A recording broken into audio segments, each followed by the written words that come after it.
Hi friends, welcome to சரிதா சீலாக. எல்லாரும் எப்படி இருக்கீங்க? நல்லா இருக்கீங்களா? இன்னைக்கு வந்து பாத்தீங்கன்னா நான் வந்துட்டு முள்ளங்கி வாங்கிட்டு வந்தேன். முள்ளங்கியை வச்சுட்டு என்ன செய்யலாம்னு யோசிச்சுட்டே இருந்தேன். சரி, முள்ளங்கியும் மீல் மேக்கரையும் சேர்த்து குழம்பு வச்சோம்னா, பொரிச்ச குழம்பு மாதிரி வச்சோம்னா ரொம்ப நல்லா இருக்கும். சரி, அதை வந்துட்டு உங்களுக்கு எப்படி செஞ்சு காட்டலாம் அப்படின்னு தான் நீங்க எடுத்து வச்சிருக்கேன். இந்த பாருங்க, இப்போ வந்து பாருங்க, முள்ளங்கி வந்துட்டு நல்லா இப்போ தோல் மேலே உள்ள தோல்லாம் கொஞ்சம் செத்தி வச்சிருக்கேன். மீல் மேக்கர் அது மாதிரி நமக்கு தேவையான அளவு மீல் மேக்கரையும் இப்போ வந்துட்டு நம்ம சுடுதண்ணியில் கொஞ்சம் உப்பு போட்டு வேக வச்சு எடுத்துகிட்டு வந்துடலாம். இப்போ முள்ளங்கி அது மாதிரிட்டு கட் பண்ணி எடுத்துக்கலாம். ஃபஸ்ட்டு முள்ளங்கி அது மாதிரி கட் பண்ணிக்கலாம். அடியில் ஒன்று கட் பண்ணி போட்டு இது ரொம்ப நல்லா இருக்கிற மாதிரி இருக்குங்க. ரெண்டும் மீல் மேக்கரோட சேர்த்து போட்டு நம்ம வைக்கும்போது ரொம்ப நல்லா இருக்கிற மாதிரி இருக்கும். இதே மாதிரி பொடியாக நம்ம சாம்பாருக்கெல்லாம் கட் பண்ணுற மாதிரி கட் பண்ணிக்கோங்க. சரி, ஓகேங்க. மீல் மேக்கரை வேக வச்சுட்டு வந்துடுறேன். இப்போ வந்து மீல் மேக்கரை வந்து வேக வச்சு எடுத்து வச்சுக்கிட்டாச்சு. இப்போ முள்ளங்கியை வச்சு நம்ம இந்த குழம்பு தாளிச்சிடலாம். கடாய் காயிடுங்க. எண்ணெய் ஊற்றிடுறேங்க.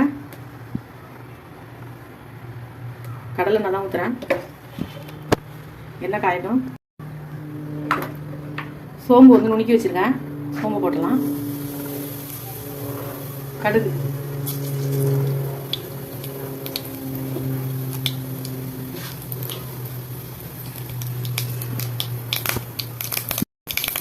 வெங்காயம் போட்டுடலாங்க.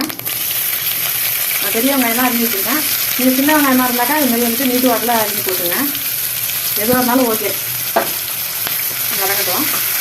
இந்த குழம்புக்கு தேவையான உப்பை நான் இப்போயே போட்டுடுறேங்க. ஏன்னா வெங்காயம் கொஞ்சம் வதங்கிறதுக்கு கரெக்டாக இருக்கும். அதெல்லாம் கொஞ்சம் வதங்கிட்டு வெங்காயம் வதங்கிட்டே இருக்குது. இஞ்சி பூண்டு பேஸ்ட்டு ஒரு ஸ்பூன் போட்டுக்கிறேன். உங்களுக்கு அளவுக்கு தகுந்த மாதிரி போட்டுங்க.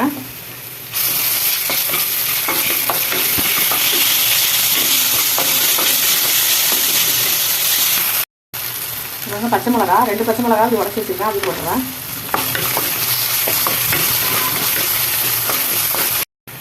கருவேப்பிலைங்க போட்டுறேன். இப்போ பார்த்தீங்கன்னா இந்த முள்ளங்கி அரிஞ்சு வச்சுருக்கேன்ல, முள்ளங்கியை வந்துட்டு நான் இதில் போட்டு அப்படியே வதக்கிட போகிறேன். முள்ளங்கியை கொஞ்சம் வதக்கினாதாங்க அந்த பச்சை ஸ்மெல்லு ஒன்று வரும். அந்த ஸ்மெல்லு சில பேருக்கு பிடிக்காது. இதை வதக்கிட்டோம்னா, எண்ணெயிலே அப்படியே வதக்கிட்டோம்னா உங்களுக்கு அந்த ஸ்மெல்லு போயிடும். இப்போ இது கூடவே கொஞ்சோண்டு நான் மஞ்சத்தூள் போட்டுக்கிறேன். கொஞ்சமாக மஞ்சத்தூள் கொஞ்சம் நல்லா வதக்கலாம்.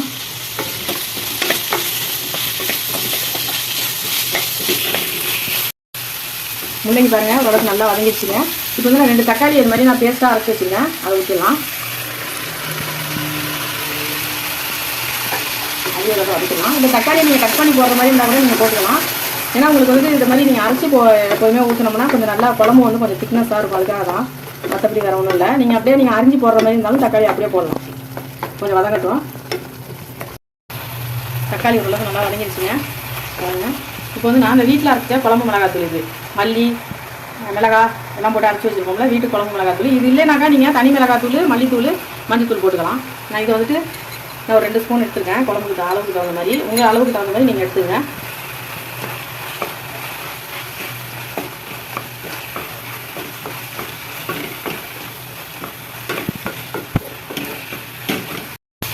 மீல் மேக்கரை வந்துட்டு நான் சுடுதண்ணியில் நல்லா உப்பு போட்டு சுடுதண்ணி வச்சு அதில் போட்டு எடுத்து வச்சுருக்கேன். புளிஞ்சி எடுத்து வச்சுருக்கேன். இதை போட்டுடலாம்.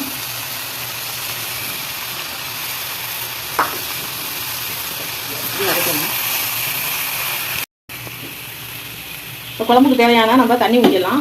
அந்த தக்காளி அரைச்ச பேஸ்ட்டு தண்ணி பாக்கி இருந்துச்சு, அதை தான் ஊற்றுறேன். உங்களுக்கு தண்ணி எவ்வளோ தேவைப்படுதோ அந்தளவுக்கு தண்ணி நீங்கள் ஊற்றிங்க. நான் இன்னும் கொஞ்சமாக ஊற்றிக்கிறேன். போதும். இன்னும் கொஞ்சம் ஊற்றிக்கிறேன்.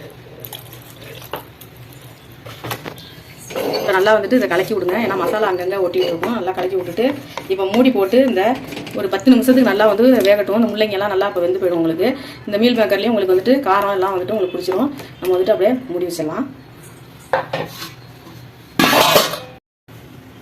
இப்போ 10 நிமிஷம் நல்லா கொதிச்சிருச்சுங்க. பாருங்கள், நல்லா முள்ளங்கெல்லாம் நல்லா வெந்துருச்சு. இப்போ வந்து நான் புளி வந்து ஒரு கோழி குண்டு சைஸு, கொஞ்சமாக ஒரு பலிங்கி சைஸு புளி, அந்த புளியை வந்து கரைச்சி வச்சுருக்கேன். புளி கொஞ்சமாக ஊற்றிடலாம். அது கொதிக்கட்டும். கொஞ்சமாக ஒரு 5 நிமிஷம், ஒரு 2-3 நிமிஷம் அப்படி கொதிச்சா போதும். ஏற்கனவே நல்லா முள்ளங்கெல்லாம் நல்லா வெந்துருச்சு. இது அப்படியே கொதிக்கட்டும். ஒரு 2 நிமிஷம் கழிச்சு நம்ம வந்துட்டு பார்க்கலாம். இப்போ வந்து புளி ஊற்றி இப்போ 2-3 நிமிஷம் நல்லா கொதிச்சிருச்சுங்க.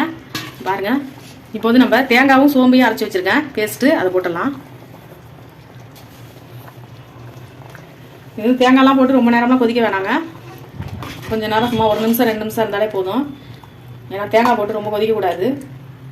அவ்வளோதாங்க. 1 நிமிஷம் அப்படியே கொதிக்கிட்டோம். அதுக்கப்புறம் நம்ம பாருங்க இந்த திக்கில் வந்துட்டு இருக்குது குழம்பு. உங்களுக்கு வந்து தண்ணி தேவைன்னா முதலே நீங்கள் கலந்துருங்க. பாருங்க, இது வந்துட்டு உங்களுக்கு புளிப்பு வேணும்னா நீங்கள் சேர்க்கலாம். புளிப்பு எங்களுக்கு பிடிக்காதுங்க அப்படின்னீங்கன்னா புளிப்பு போட தேவையில்ல. புளியை கரைச்சி ஊற்ற வேணாம். புளிப்பு வந்துட்டு சாதத்தில் போட்டு சாப்பிடும்பொழுது கொஞ்சம் புளிப்பு இருந்தால் நல்லா இருக்கிற மாதிரி இருக்கும் தான் நான் வந்து கொஞ்சம் புளிப்பு ஊற்றிருக்கேன். நல்லாயிருக்கும். இதை நீங்கள் செஞ்சு பாருங்கள். வந்துட்டு இது வந்து நமக்கு சாதம் மட்டும்தான் சாப்பிடணுமா அப்படின்லாம் கிடையாது. இதுக்கு வந்து சப்பாத்தி கூட நல்லாயிருக்கும். அது தோசைக்கு சூப்பராக இருக்கும், இட்லிக்கும் நல்லாயிருக்கும். இதை ட்ரை பண்ணி பாருங்கள். அவ்வளோதான். ஒரு 2 நிமிஷம் அப்படியே மூடி வச்சுருந்தோம்னாக்க ரெடி ஆகிடும் குழம்பு. அவ்வளோதான். முள்ளங்கியும் மீல் மேக்கரையும் போட்டு அருமையான ஒரு பொரிச்ச குழம்பு ரெடி பண்ணியாச்சு. பாருங்கள் எவ்வளோ சூப்பராக இருக்குது பாருங்கள். மேலே கொஞ்சமாக வந்துட்டு மல்லித்தலை போட்டுக்கலாம். இன்னும் சூப்பர் டேஸ்ட்டாக இருக்கும். அவ்வளோதாங்க. இதேமாதிரி நீங்களும் ட்ரை பண்ணி பாருங்கள். எப்படி இருந்துச்சுன்னு சொல்லிட்டு எனக்கு கமெண்ட் பண்ணுங்கள். இந்த வீடியோ உங்களுக்கு பிடிச்சிருந்தா லைக் பண்ணுங்கள், ஷேர் பண்ணுங்கள், சப்ஸ்கிரைப் பண்ணுங்கள். நன்றிங்க.